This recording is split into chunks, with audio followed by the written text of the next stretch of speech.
हरिओम। हरिओम। हरिओम।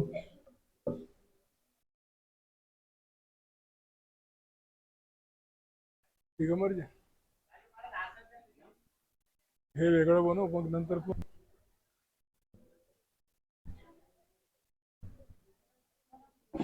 ओम गणपति ब्रह्मांड नायक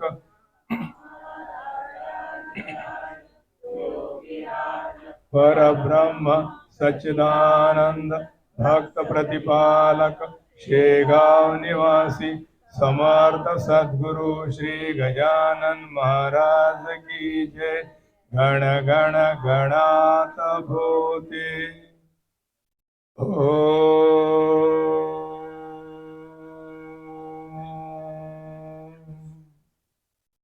हरि हरि ओ।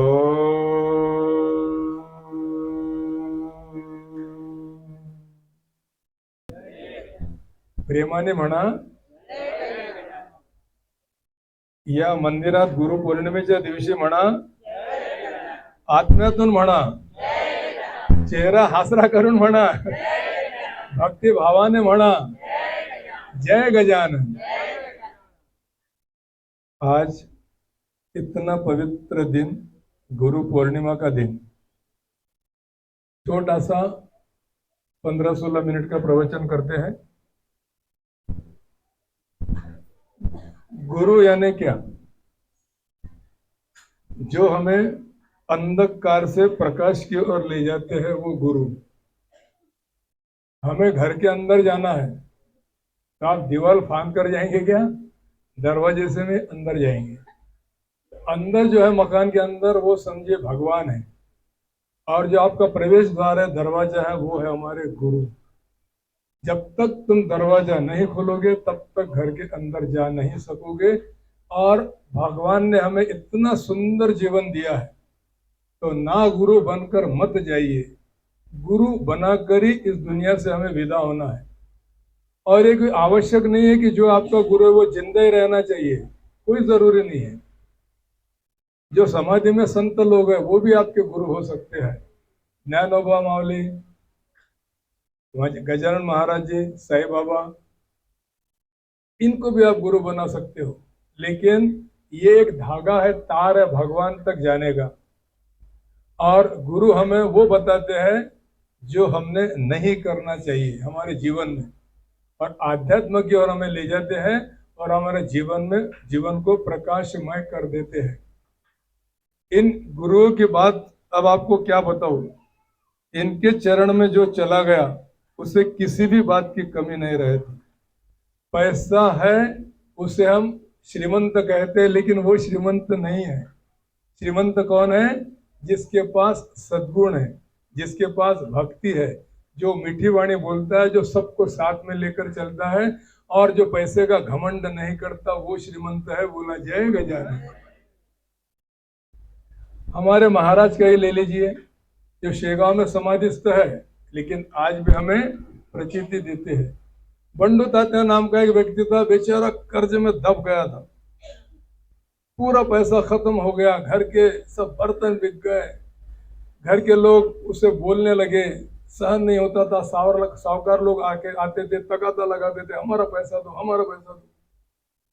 तंग आ गया आखिर, फिर सोचा कि आत्महत्या कर लेता हूं। तो उसने सोचा कि अगर मैं कुएं में कूद गया, किसी ने बचा लिया, तो एक तो बदनामी होंगी और मरूंगा भी नहीं।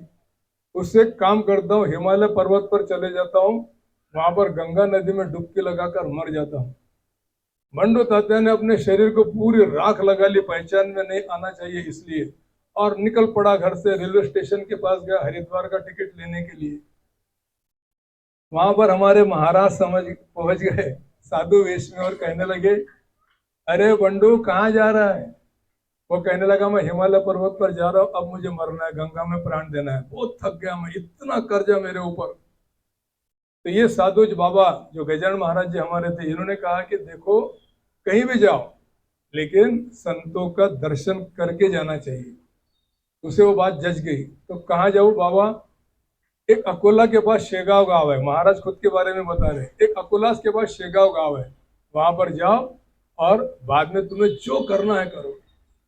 अब वो बंडू तात्या निकला, महाराज अदृश्य हो गए, अंतर ध्यान हो गए। बंडू तात्या निकला, शेगांव में आया, महाराज ऐसे बैठे हुए थे। जैसे ही दरवाजे पर आया वैसे महाराज जी अपने कहने लगे, अरे क्या बंडू मरने के लिए जाता है, अरे आत्महत्या मत कर, खुद भी दुखी होगा, प्रेत योनि में जाएगा और घर के लोगों को भी दुखी करेगा, मत कर आत्महत्या। वो समझ गया है कि मुझे जो वहां मिले थे रेलवे स्टेशन के ऊपर वो मेरे महाराज जी थे। दौड़ते हुए आया, महाराज के दोनों चरण पकड़ लिए और कहने लगा, महाराज बहुत बड़ी चूक हो गई, गलती हो गई, क्या करूं।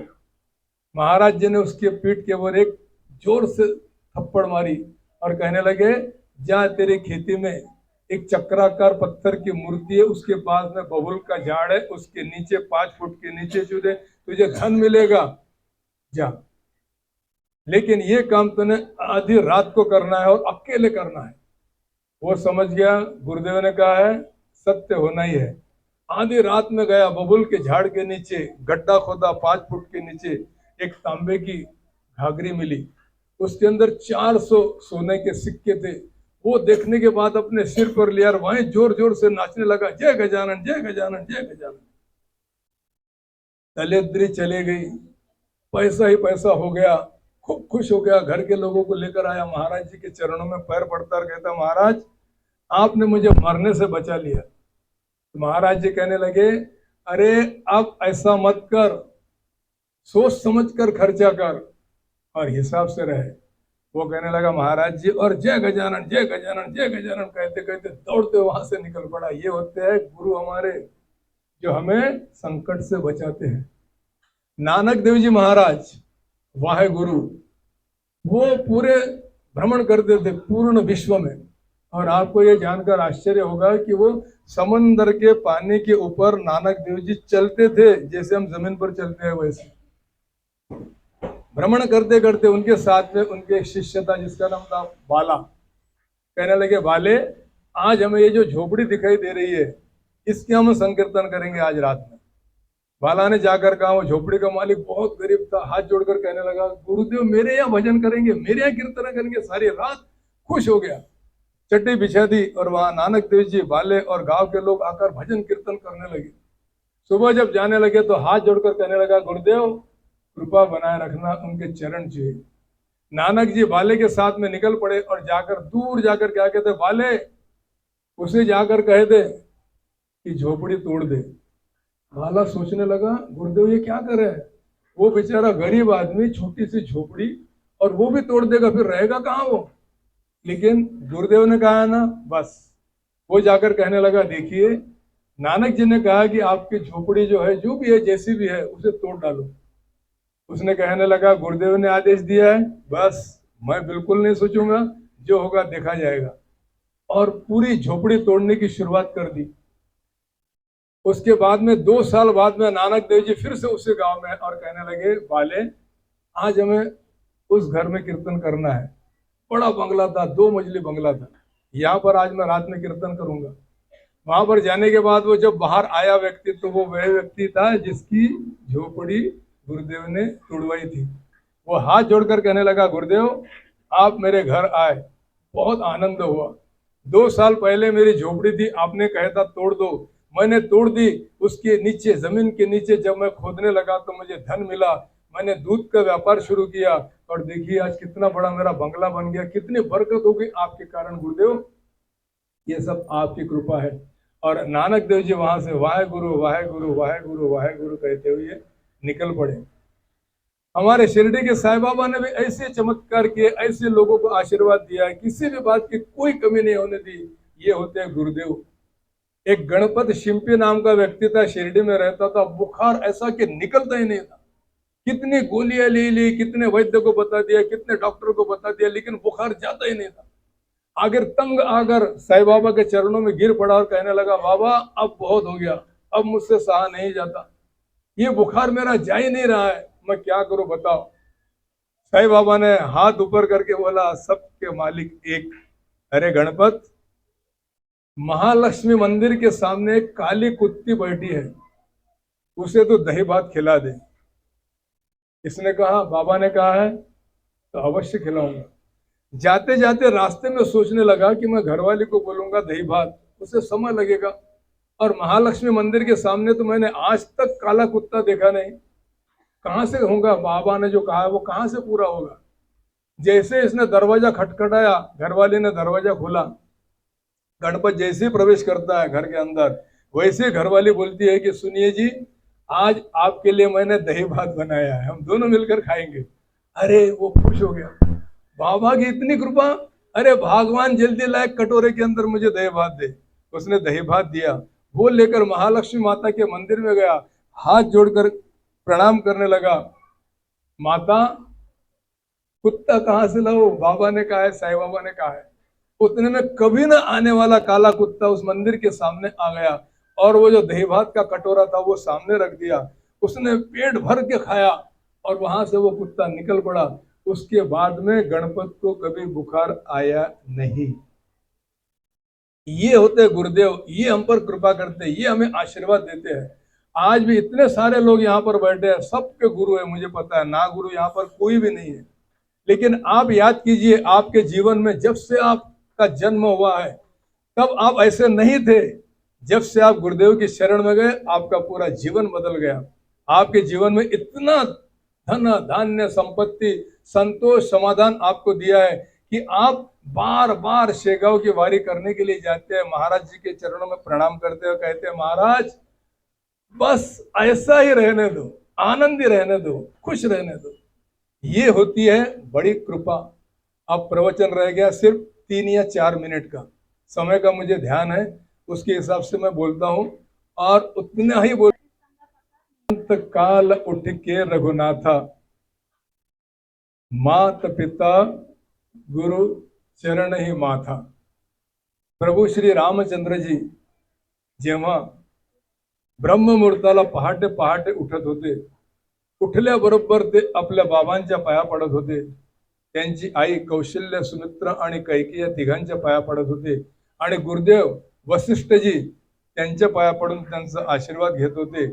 जेव्हा साक्षात भगवंत, साक्षात परमेश्वर आशीर्वाद घेत होते, तर आपले जर आई बाबा असतील तर तुम्ही भाग्यवान आहे, आमचे तर नाही। ज्यांचे असतील त्यांनी दररोज आई बाबांच्या पाया पडून, आपले गुरुदेव जर नसतील, त्यांची समाधी असेल तर घरामध्येच त्यांना प्रणाम करावे आणि आपल्या मग दिवसाचे प्रारंभ करावा। अगस्त्य त्यांचे गुरु कोण होते? प्रभू श्री रामचंद्रजीचे वसिष्ठजी, आणि त्यांच्यासोबत अगस्त्य ऋषीचा जन्म झालाय। कथा खूपच रोचक आहे, परंतु मी अगदी थोडक्यात सांगतो तुम्हाला, अगदी थोडक्यात। इंद्रच्या दरबारामध्ये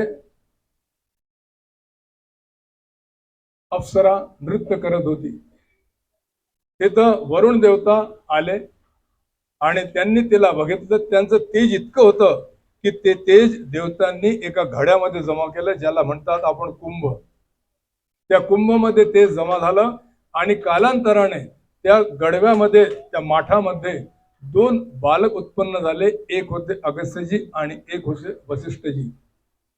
ते अगस्त्य ऋषी ज्यांनी समुद्राला पिऊन टाकलं आपल्या हातामध्ये घेऊन, ते अगस्त्य ऋषी। आणि त्यांनी विंध्याचल पर्वतला अभिमान आला होता, घमंड आला होता, म्हणून त्यांनी त्या विंध्याचल पर्वताने वर आकाशापर्यंत जायचा प्रयत्न केला, सूर्य देवताला झाकून दिलं। सर्वांनी अगस्त्य ऋषींना प्रार्थना केली, आणि अगस्त्य ऋषी उत्तरेकडून दक्षिणेकडे जावायला निघाले। विंध्याचल पर्वताकडून जसे अगस्त्य ऋषी जात होते, तर विंध्याचल पर्वत वाकून गेला, आजही तो तसाच वाकून आहे, आणि प्रणाम केला अगस्त्यजींना। तेव्हा देवतांच्या लक्षात आलं की आता विंध्याचल वर जाणार नाही, आणि अगस्त्य ऋषींनी सांगितलं की आता तू असाच राहा, आणि तिथून ते निघून गेले।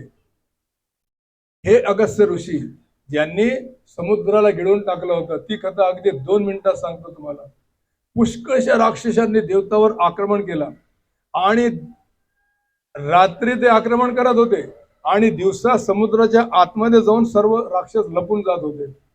देवतांनी अगस्त्य ऋषींना प्रार्थना केली की आता कसं करायचं, तर एका आपल्या ओंजळीमध्ये पाणी घेतलं समुद्राचं, आणि पूर्ण समुद्रच गिळून टाकलं अगस्त्य ऋषींनी।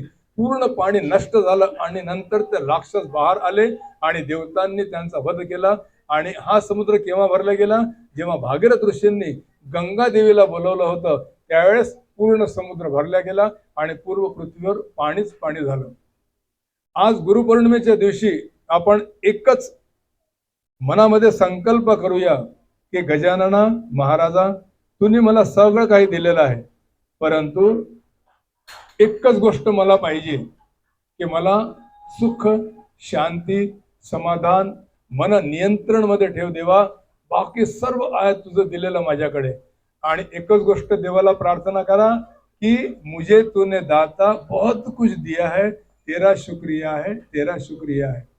आपली अवकात नव्हती तेवढं आपल्याला देवांनी दिलेलं आहे. म्हणून नेहमी केव्हाही देवळात गेल्यानंतर तक्रार करण्यापेक्षा एकच गोष्ट प्रणाम करून म्हणा की भरपूर दिलेलं आहे, बस मला काहीच नको.